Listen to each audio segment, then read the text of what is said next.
Hello everyone, welcome to Bioverse life sciences. Guys, आज का जो टॉपिक सेलेक्ट किया है मैंने वो है जेल इलेक्ट्रोफोरेसिस। यूनिट 13 है CSIR नेट JRF की मेथड्स इन बायोलॉजी। बहुत इम्पॉर्टेंट यूनिट है, ना सिर्फ नेट क्लियर करने के लिए बल्कि अगर आप नेट क्लियर करने के बाद में रिसर्च वर्क में जा रहे हैं तो वहाँ पर भी आपको बहुत ज़्यादा काम आने वाली ये पर्टिकुलर यूनिट है। और उसी में एक पार्ट है जेल इलेक्ट्रोफोरेसिस का। तो जेल इलेक्ट्रोफोरेसिस का टॉपिक हम 2 वीडियोस में कवर करने वाले हैं। आज का पार्ट 1 का वीडियो है जिसमें हम एक बेसिक ओवरव्यू देखेंगे जेल इलेक्ट्रोफोरेसिस का। बेसिकली अगर हम जेल इलेक्ट्रोफोरेसिस की बात करें तो ये एक ऐसी टेक्निक होती है जिसमें कि आप DNA को सेपरेट करते हैं। DNA के साथ साथ जेल इलेक्ट्रोफोरेसिस का ही एक पार्ट होता है एग्रोस जेल इलेक्ट्रोफोरेसिस के अलावा, जिसमें कि हम प्रोटीन्स का भी सेपरेशन करते हैं SDS पेज। तो आज का जो पार्ट है उसमें हम जेल इलेक्ट्रोफोरेसिस जिसमें कि हम DNA का सेपरेशन करते हैं उस टेक्निक का ओवरव्यू देखने वाले हैं। तो चलिए स्टार्ट करते हैं। अगर वीडियो पसंद आए तो चैनल को भी ज़रूर सब्सक्राइब करिएगा। So again very warm welcome everyone, welcome to Bioverse life sciences. तो शुरुआत करते हैं जेल इलेक्ट्रोफोरेसिस की। A common method of analysis in molecular biology is gel electrophoresis। ये एनालिसिस का एक बहुत ही कॉमन मेथड है, बहुत ब्रॉड स्केल पे इसका यूज होता है। In general gel electrophoresis is a process by which the macromolecules क्या होते हैं? प्रोटीन है, न्यूक्लिक एसिड है, ये हमारे मैक्रोमोलिक्यूल्स होते हैं जो लार्ज मोलिक्यूल्स हैं। Within a sample are separated from one another on the basis of size. जो जेल इलेक्ट्रोफोरेसिस होती है, इलेक्ट्रोफोरेसिस 2 चीज़ों से मिलकर बना है। इलेक्ट्रोफोरेसिस, यहाँ पे इससे साफ पता चलता है कि इलेक्ट्रिसिटी का यूज़ हो रहा है। इलेक्ट्रिक करंट की मदद से साइज के बेसिस पे सेपरेशन हो रहा है। फोरेसिस का मतलब होता है किसी चीज़ का सेपरेशन होना, इलेक्ट्रिक चार्ज की वजह से किसी भी चीज़ का सेपरेशन होना, और साइज के बेस पे यहाँ पे सेपरेशन किया जाता है। जैसे कि आपके पास में DNA का एक सैंपल है, आपको देखना है कि कौन सा साइज का है, तो आप जेल इलेक्ट्रोफोरेसिस को रन करवाएंगे। जो सबसे छोटा सैंपल होगा सबसे आगे मिलेगा, जो बड़ा होगा पीछे मिलेगा। इस तरीके से बैंड के फॉर्म में आपको मिल जाएगा आपका सैंपल सेपरेट होके। The process can be applied to different types of macromolecules such as proteins and nucleic acid। जो ये प्रोसेस है जेल इलेक्ट्रोफोरेसिस की, ये प्रोटीन्स के लिए अप्लाई की जा सकती है, साथ ही साथ न्यूक्लिक एसिड के लिए भी अप्लाई की जा सकती है। न्यूक्लिक एसिड में हमारे DNA और RNA आते हैं जिनका कि सेपरेशन इस जेल इलेक्ट्रोफोरेसिस की टेक्निक की मदद से किया जा सकता है। इलेक्ट्रोफोरेसिस जैसा कि मैंने बताया 2 टाइप की होती है बेसिकली। एक होती है एग्रोस जेल इलेक्ट्रोफोरेसिस और दूसरी होती है SDS पेज इलेक्ट्रोफोरेसिस। क्या डिफरेंस होता है दोनों में? एग्रोस जेल इलेक्ट्रोफोरेसिस और SDS पेज इलेक्ट्रोफोरेसिस में, सिंपली इसको पेज भी बोलते हैं। एग्रोस जेल इलेक्ट्रोफोरेसिस में आपको सिंपली दिख रहा है कि यहाँ पे जेल जो यूज हो रहा है वो एग्रोस है। एग्रोस को एग्रोस जेल इलेक्ट्रोफोरेसिस में यूज किया जा रहा है। जबकि जो SDS पेज है, पेज का फुल फॉर्म होता है पॉलीएक्राइल अमाइड जेल इलेक्ट्रोफोरेसिस। पेज का फुल फॉर्म यहाँ पे दिया हुआ है। जो PA है इसका मतलब होता है यहाँ पे पॉलीएक्राइल अमाइड। पॉलीएक्राइल अमाइड है जिसको कि यहाँ पे जेल के लिए यूज किया जा रहा है, पॉलीएक्राइल अमाइड जेल इलेक्ट्रोफोरेसिस। तो सबसे पहले हम बात करेंगे, ये इलेक्ट्रोफोरेसिस का इक्विपमेंट है, कुछ इस तरीके का इक्विपमेंट होता है और ये इसका पावर सप्लाई कुछ इस तरीके से लगा हुआ होता है। जो एग्रोस जेल इलेक्ट्रोफोरेसिस होता है इसको DNA या फिर RNA के प्योरिफिकेशन के लिए यूज़ किया जाता है। और इसमें जो पोर साइज होते हैं वो लार्ज होते हैं। पोर साइज लार्ज क्यों? DNA जो है बड़ा मॉलिक्यूल है, तो इस मॉलिक्यूल के सेपरेशन के लिए बड़े पोर साइज की ज़रूरत होती है। और DNA हमारा जो होता है, DNA पे निगेटिव चार्ज होता है। तो DNA पे जब पूरा निगेटिव चार्ज है तो इसका सेपरेशन करने के लिए एग्रोस जेल का यूज़ किया जाता है। दूसरी तरफ आता है SDS पेज या पॉलीएक्राइल अमाइड जेल इलेक्ट्रोफोरेसिस। इसमें पॉलीएक्राइलअमाइड जेल का यूज़ किया जाता है और ये टेक्निक प्रोटीन के प्योरिफिकेशन के लिए होती है। प्रोटीन्स को उनके साइज के बेस पे ये सेपरेट करती है और इसमें पोर साइज जो होता है वो स्मॉल होता है। तो सिंपल सी बात है कि डीएनए का अगर आप प्योरिफिकेशन कर रहे हैं, सेपरेशन कर रहे हैं, तो लार्ज पोर साइज आपको चाहिए होगा, और अगर आप प्रोटीन का सेपरेशन कर रहे हैं तो स्मॉल पोर साइज चाहिए होगा, जो कि आपको मिलेगा एसडीएस पेज की मदद से। एसडीएस पेज में, पेज का तो मतलब हो गया polyacrylamide gel electrophoresis, but what does this SDS mean? ये एसडीएस का यहाँ पे क्या यूज़ है? अभी हमने देखा जो हमारा डीएनए है, डीएनए पे सिंपली पूरा निगेटिव चार्ज होता है, पूरा का पूरा निगेटिव चार्ज है। आपने जेल को रन करवाया, ये निगेटिव से पॉजिटिव की तरफ जाएगा। लेकिन प्रोटीन के केस में क्या होता है? प्रोटीन एमिनो एसिड से मिलके बना हुआ होता है। अब एमिनो एसिड्स कितने टाइप के होते हैं? बहुत टाइप के होते हैं, उसमें पॉजिटिव भी होते हैं, नेगेटिव भी होते हैं। तो प्रोटीन पे कोई एक प्रकार का चार्ज तो होता नहीं है, मिक्स चार्ज होता है, प्लस भी हो सकता है, माइनस भी हो सकता है। एसडीएस जो है, सोडियम डोडिसिल सल्फेट, इसका नेचर जो होता है वो नेगेटिव होता है। अब इसके साथ में क्या किया जाता है कि आपका कोई भी प्रोटीन है, उसमें ये इस एसडीएस को डाल दिया गया। एसडीएस क्या करता है? आपकी प्रोटीन को निगेटिव चार्ज दे देता है। एसडीएस का नेचर निगेटिव है तो ये प्रोटीन को भी निगेटिव चार्ज दे देता है। अब जब आप जेल को रन करवाते हैं तो अब आपकी प्रोटीन भी निगेटिव चार्ज हो गई है, तो डीएनए की तरह ही ये भी निगेटिव से पॉजिटिव की तरफ जाएगी और आपकी प्रोटीन साइज के बेस पे सेपरेट हो जाएगी।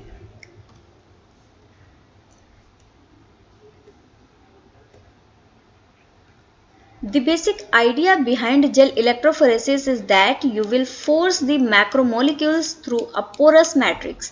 जो जेल होता है एक पोरस मैट्रिक्स होता है, जो एगार है या पॉलीएक्राइलअमाइड है, दोनों तरीके के जेल बनते हैं।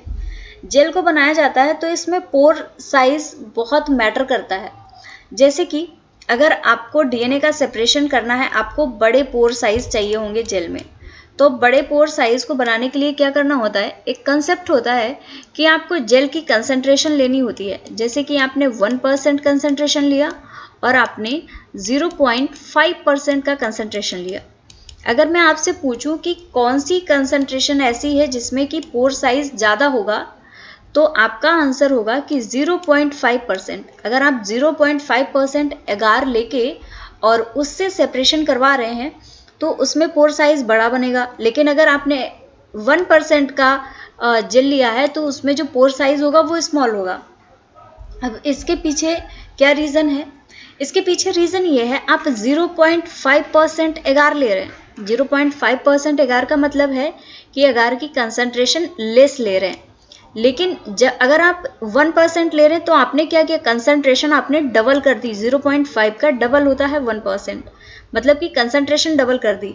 अब आप ये बताइए, किसी भी जगह पे अगर किसी चीज़ की कंसंट्रेशन कम है तो वो दूर दूर रहेगा ना, और अगर कंसंट्रेशन ज़्यादा है तब तो वो बहुत पास पास में रहेगा। यही रीज़न होता है कि एगार की कंसंट्रेशन मैटर करती है और वो पोर साइज के लिए रिस्पॉन्सिबल होती है। अगर आपने एगार की कंसंट्रेशन लो रखी है तो पोर साइज बड़े बनेंगे, और अगर कंसंट्रेशन ज़्यादा कर दी है तो पोर साइज जो होगा वो स्मॉल हो जाएगा, पोर छोटे बनेंगे। तो जो जेल इलेक्ट्रोफोरेसिस का बेसिक आइडिया है वो ये है कि जो मैक्रोमोलिक्यूल्स होते हैं वो इसी पोरस मैट्रिक्स के थ्रू, पोरस मैट्रिक्स क्या है? आपका जेल, उसके थ्रू पास करते हैं और आप उन्हें फोर्स करते हैं। फोर्स कैसे करते हैं? इलेक्ट्रिसिटी देते हैं, आप उनको इलेक्ट्रिक करंट दे के फोर्स करते हैं कि वो सेपरेट हो जाए। नेक्स्ट पॉइंट है, The two most commonly used gels are composed of either agarose, which you will use as acrylamide। जो मेन जेल होते हैं या तो अग्रोस होता है या फिर एक्राइलमाइड होता है। सबसे ज़्यादा यूज़ किए जाने वाले यही दो जेल हैं, एग्रोस या फिर पॉली एक्राइलमाइड जेल्स, जिसमें कि एग्रोस को आप डीएनए के प्योरिफिकेशन के लिए यूज़ करते हैं और एक्राइलमाइड, पॉली एक्राइलमाइड को आप प्रोटीन्स के सेपरेशन के लिए यूज़ करते हैं। यहाँ पे वर्ड हम प्योरिफिकेशन नहीं यूज़ कर सकते, हालांकि मैंने यूज़ किया, लेकिन वहाँ पे मुझे सेपरेशन वर्ड यूज़ करना है। सेपरेशन इसलिए क्योंकि आप साइज के बेस पे उनको सेपरेट कर रहे हैं। प्योरिफिकेशन का मतलब हो जाता है कि कोई एक सैंपल है जिसमें बहुत सारी चीज़ें हैं, उसमें से आप एक अपनी चीज़ को निकाल रहे हैं, जैसे कि इसमें प्रोटीन है, न्यूक्लिक एसिड है, डीएनए, आरएनए सब कुछ है, तो इसमें से आप अगर आरएनए को सेपरेट कर रहे हैं, डीएनए को सेपरेट कर रहे हैं, तो वो प्योरिफिकेशन हो जाएगा। तो यहाँ पे एग्जैक्ट वर्ड होगा separation. Now, DNA is forced to move through the matrix by placing the gel in an electric field. DNA पे इलेक्ट्रिक फील्ड की थ्रू फोर्स लगाया जाता है ताकि वो मूव करे। कुछ इस तरीके से आपका जेल होता है। जेल में यहाँ पे आप लोडिंग करते हैं अपने डीएनए की, फिर कैथोड एनोड होते हैं, यहाँ पे आप इलेक्ट्रिक सप्लाई देते हैं इनको, और इस इलेक्ट्रिक सप्लाई की वजह से आपका जो जेल में डीएनए या आरएनए जो भी आपने लोड किया है वो आगे की तरफ मूव करने लगता है। DNA molecules have a negative charge, so they will flow from the negative pole to the positive pole of the field. DNA molecules पे negative charge होता है, इसलिए वो negative से positive की तरफ move करने लगते हैं। Negative से positive ही क्यों move करते हैं? माना कि ये हमारा negative end है, ये हमारा positive end है। यहाँ पे हमने DNA को लोड किया है। अब डीएनए के पास भी नेगेटिव चार्ज है और यहाँ पर भी नेगेटिव चार्ज है।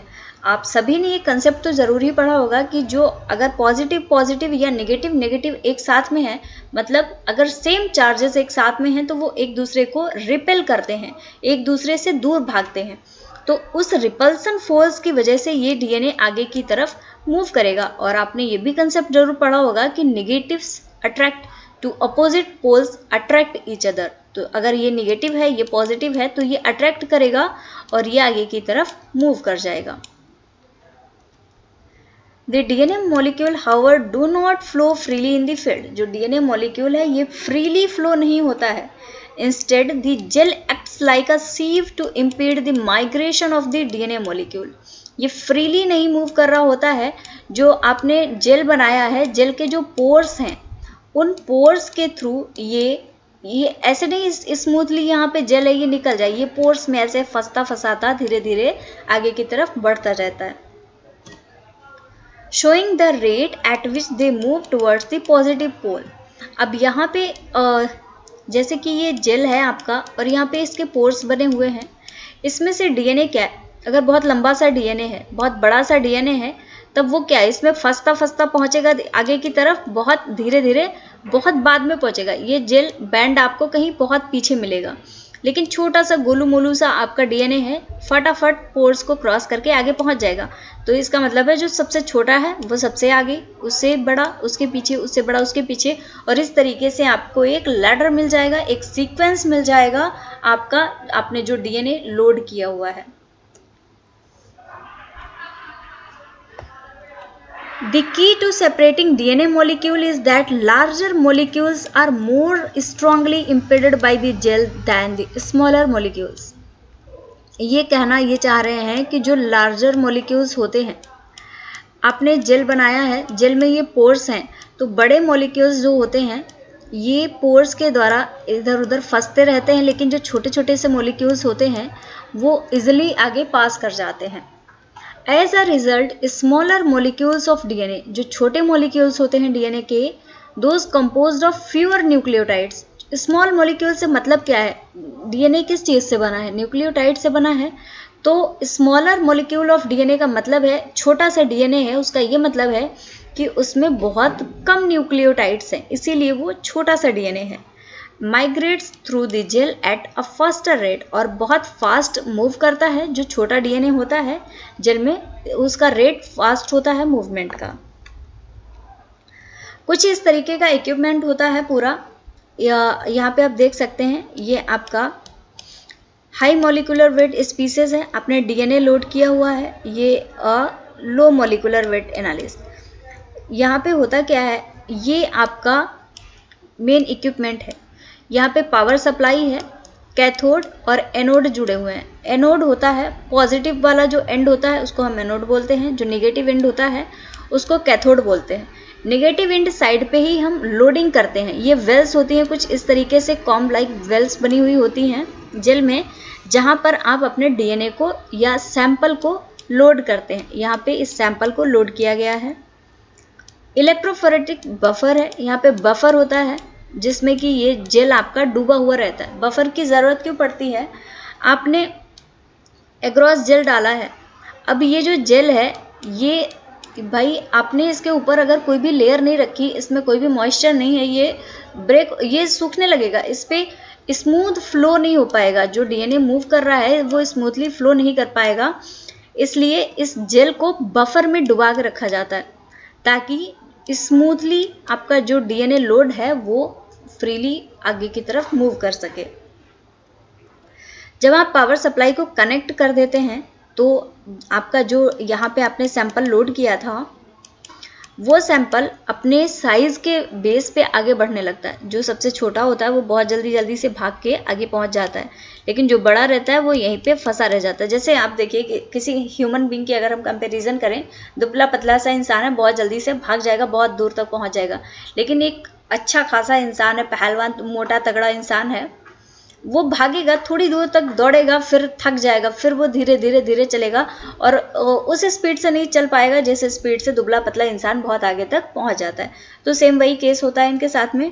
जो लो मॉलिक्यूलर वेट होता है, जिनका जो छोटे साइज के होते हैं, जिनमें कम न्यूक्लियोटाइड्स होते हैं, वो सबसे आगे की तरफ पहुंच जाते हैं। ये स्टेप्स हैं जेल इलेक्ट्रोफोरेसिस के। सबसे पहले आपको preparing the sample for running, आपको सैंपल प्रिपेयर करना होता है जिस सैंपल को आपको रन कराना है। सैंपल में क्या आता है, आप डीएनए ले रहे हैं, डीएनए को रन करा रहे हैं, तो आपको डीएनए का सैंपल प्रिपेयर करना होगा।